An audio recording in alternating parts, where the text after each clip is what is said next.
The Adventures of Oliver Twist by Charles Dickens. Chapter 1.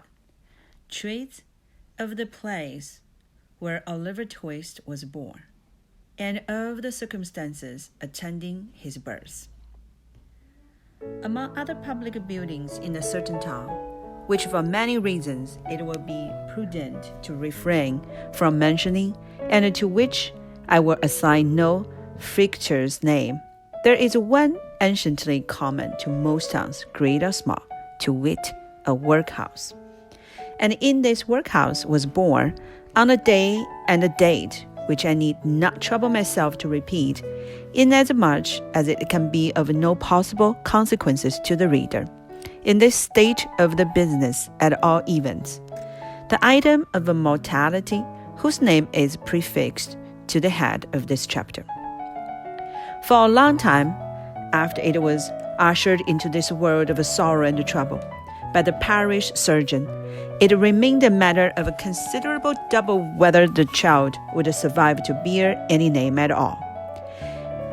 In which case, it is somewhat more than probably that those memoirs would never have appeared, or if they had, that being comprised within a couple of pages, they would have possessed the inestimable merit of being the most concise and faithful specimen of biography extant in the literature of any age or country.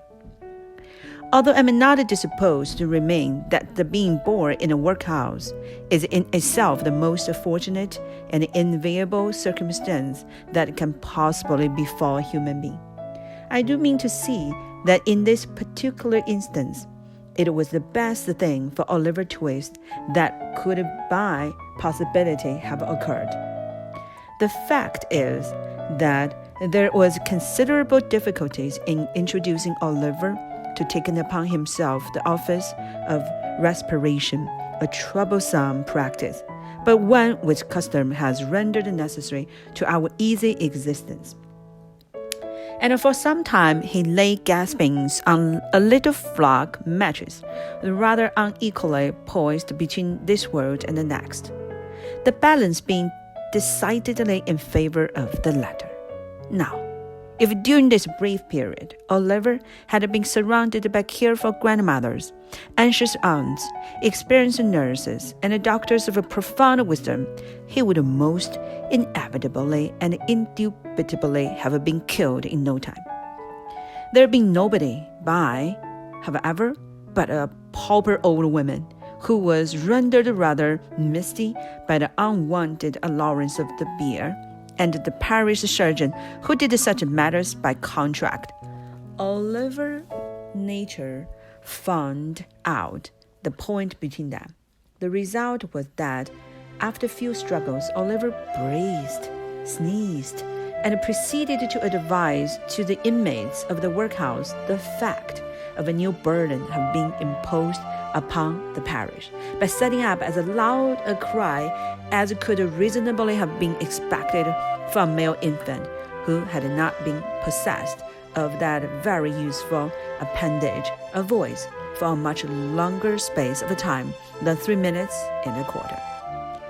As Oliver gave this first proof of the free and proper action of his lungs, the patchwork coverlet, which was carelessly flung over the iron bedstead, rusted. The pale face of the young woman was raised freely from the pillow, and a faint voice imperfectly articulated the words, "Let me see the child and die." The surgeon had been sitting with his face turned towards that fire, giving the palms of his hands a warm and a rub alternatively. As the young woman spoke, he rose and, advancing to the bed's head, said, with more kindness than might have been expected of him,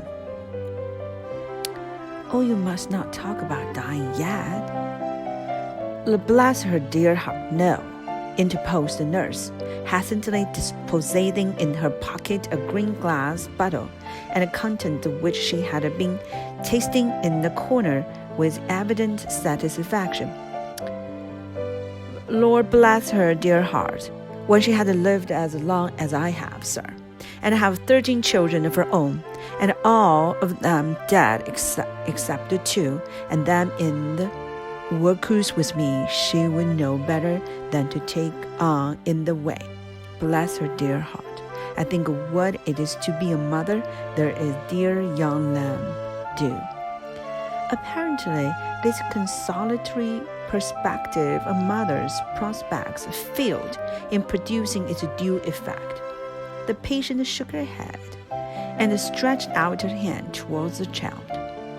The surgeon disposed it in her arms. She imprinted her cold white lips passionately on its forehead, passed her hands over her face, gazed wildly around, shuddered, fell back, and died.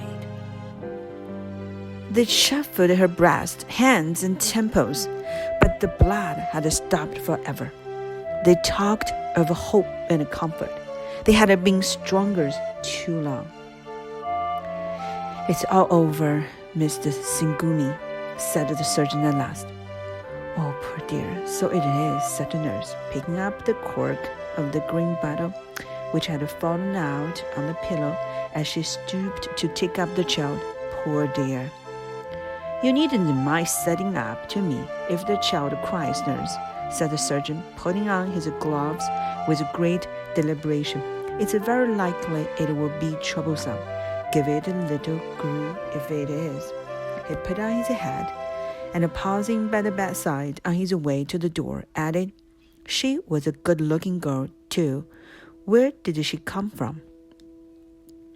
She was brought here last night, replied the old woman, by the overseer's order. She was found lying in the street.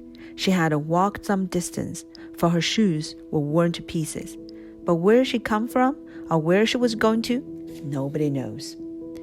The surgeon leaned over the body and raised the left hand. The old story, he said, shaking his head. No wedding ring, I see. Good night. The medical gentleman walked away to dinner, and the nurse, having once more applied herself to the green bottle, sat down on the low chair before the fire and proceeded to dress the infant. What an excellent example of the power of the dress young Oliver Twist was. Wrapped in the blanket which had hitherto formed his only covering, he might have been the child of a nobleman or a beggar. It would have been hard for the haughtiest stranger to have assigned him his proper station in society. But now that he was enveloped in the old colic robes which had grown yellow in the same service, he was badged and a ticket and fell into his place at once, a parish child, an orphan of a workhouse, the humble, half-starved, drudged to be cuffed and buffeted through the world, despised by all and pitied by none. Oliver cried lustily. If he could have known that he was orphaned, left to the tender mercies of church wardens and overseers, perhaps he would have cried the louder.